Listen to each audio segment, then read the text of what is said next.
Hello, this is your Superintendent, Dr. Moore, here with another Facebook Live. And we'll begin this Facebook Live by thanking all of our parents, our students, our administrators, and teachers for a very successful first week of assessment.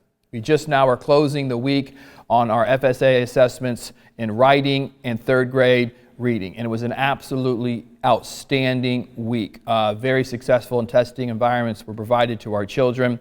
They walked out of their rooms feeling confident in regards of what they were able to display during those assessments. So thank you, parents, for having those conversations with your students, reinforcing the fact that this isn't anything to be nervous about. This isn't anything to be frustrated about. It was just going in and showing off what you have learned over the course of the year. And your students, your children did exactly that. This is not the end of assessments. We have additional assessments coming up. So continue to check back to our website page over the next several weeks. There's a number of assessments coming up. We've encouraged schools to create those schedules based on what is best for them. So there will be different assessment windows based on school site. So it is best to get into that web page, see when those assessments are taking place, and continue to have those conversations with your children about not being anxious or nervous, but just going in and doing 100% their best. And that is going to be absolutely all we need, and that will allow us really to display what we have done here in the school district of Indian River County. That's going to really set the trend and a high bar for the rest of the districts to follow. Also, seniors, if you're listening to this on a Friday evening, which I probably don't think that you are, but parents, please, if your son or daughter needs a end-of-year exam, a FSA score, which is a requirement for graduation, whether it be reading or Algebra 1, there are still opportunities for us to continue to support your son or daughter to make sure that they receive that concordant score to walk across that stage and receive their diploma. So continue to check back to your website, and if there's any support that we can provide to your senior who is almost graduated, please let us know as we're going to work really, really hard. We also want to take a step back and look backwards over the last few weeks. We have been working extremely hard regarding culture and climate and discipline in our secondary schools. And we want to share some of the results that we've seen over the last several weeks, as well as some of the initiatives that we've had in place, and the continued conversation that we need to have regarding not stopping or not pausing or walking away. We need to be intentional about what we collectively as a community are doing to ensure our children in our community have the best experience in our schools and in our community. This is not an isolated conversation. This isn't a conversation where we're looking one way or the other. We need to really pull back, open up, and have deep dialogue at multiple levels across our entire county on how we, Indian River County, set the example on how children are treated throughout our nation. There are a lot of behaviors that are absolutely 100% unacceptable. It's throughout our nation. And if you don't think those behaviors who are being displayed by adults don't have an impact on our children, we are wrong. We cannot be naive. We need to be intentional about what we're doing to combat some of the things that we see on social media and the possible impacts that it may have on our children. We don't do this in isolation. We do this together. So let's take a look at some of the things that we have in place, or things that we have done. When we came back from spring break, we were extremely intentional around Say Something.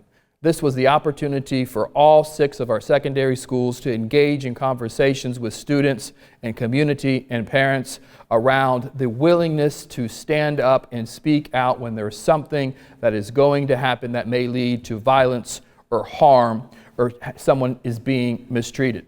Schools did all kinds of innovative events working with our deputies really to celebrate the opportunity and normalize the right for a child to speak out in advocating for themselves or for others. So I want to thank our school site administrators and teachers and students for engaging in that work over the course of this week.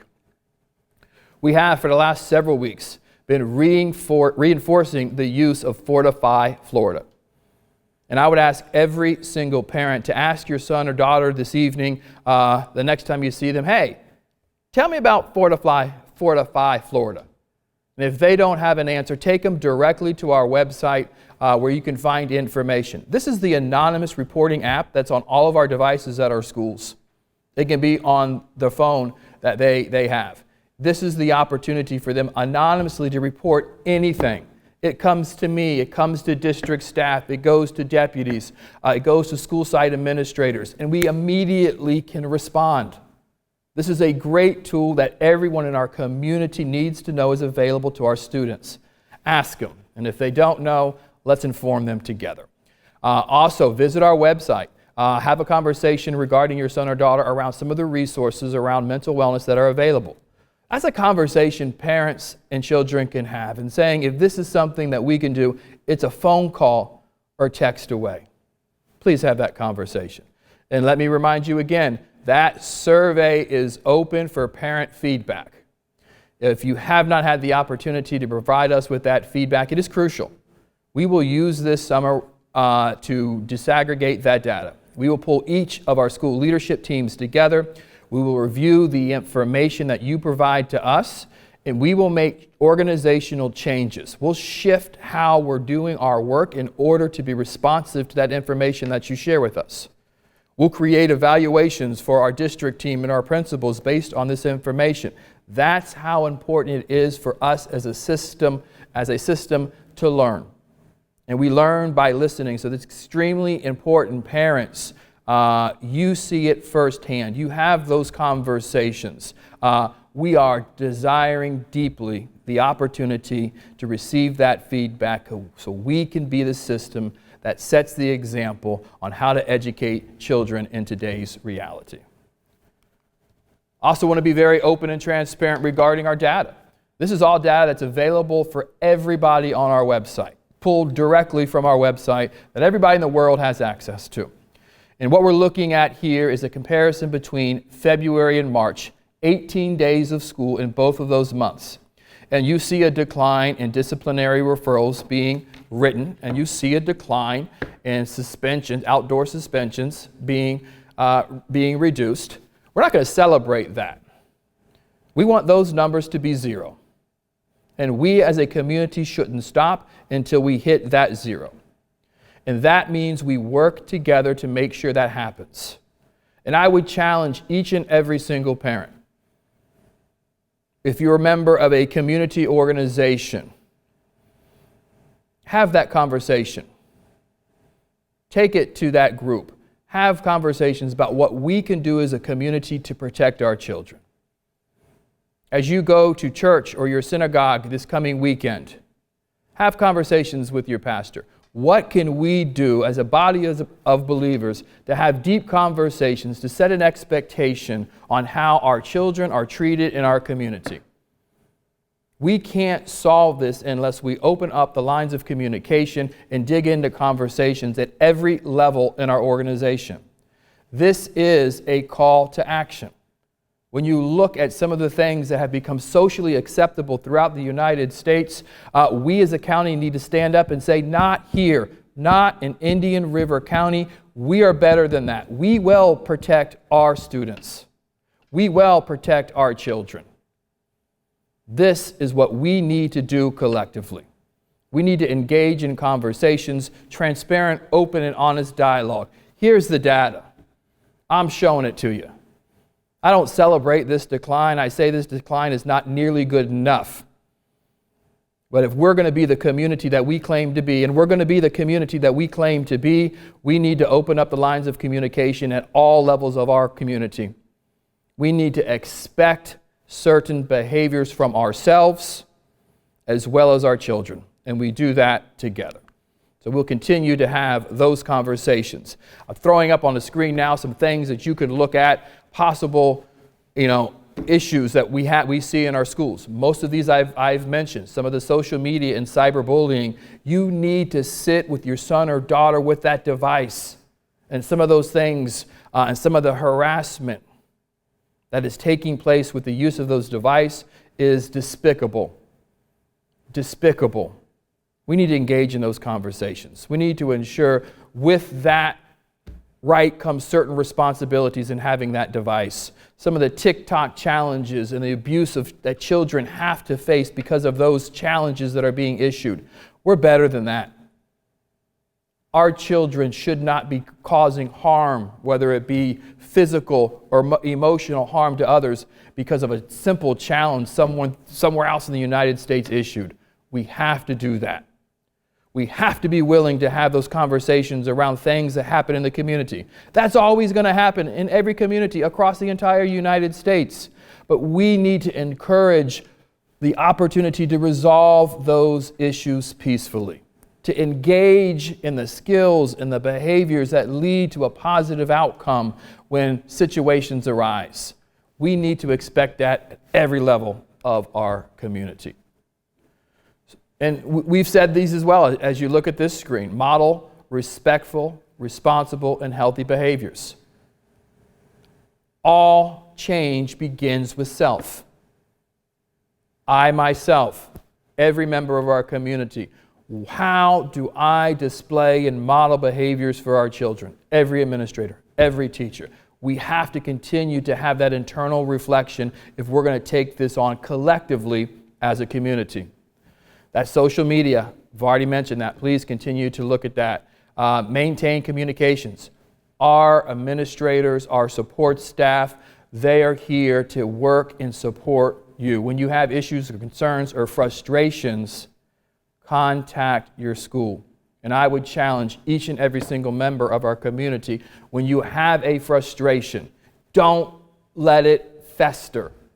If you're frustrated with a lack of communication from a teacher, call us. If you don't know what's going on regarding some discipline that took place with your son or daughter, call us, email me, because I'm going to make sure you get the response that you need. I'm going to make sure we as a community are being completely responsive to the reality of what's taking place in our schools and being extremely proactive and partnering with you to bring about a resolution that is positive for all children in the school system. This is the action we collectively need to continue to take. We cannot rest. We cannot say, oh, look, the numbers are going down. We're happy about it. Let's move on to the next thing. Absolutely not. Visit our website. Look at the data. You have the opportunity. Continue. Please, I would ask each and every single one of you to reflect through this, pray through this, and then let's come together and have conversations about how we, as Indian River County, can continue to work together by engaging in the conversations. The foundation of the change that we want for our children really is working together. We are, in fact, stronger together. So with that, that is our Facebook Live. I thank you for your time. Have an absolutely wonderful weekend, and we'll see you next week. Each year, thousands of schools and youth organizations nationwide participate in the Sandy Hook Promises Say Something Week. A week of celebrating the importance of trusted adults and upstanders in our community. During Say Something Week, our middle and high school students participated in activities which empowered them with the information and tools to feel confident and comfortable in reporting incidents to trusted adults. At Vero Beach High School, students wrote the name of a trusted adult on a green heart. Today we're collecting hearts. We go around to all the students. We have them identify who a trusted adult is. That could be one of us as the school resource deputies here, any administrator, it could be their parents, a coach, anybody that if something happens in their life that they feel could be detrimental to them or to society or the campus, they can contact that person and report that information without feeling concerned that there's going to be repercussions against them. It just gives them an opportunity to say, hey, I have somebody that I can talk to, and that, I won't have anything come back to me, nothing will harm me if I say something.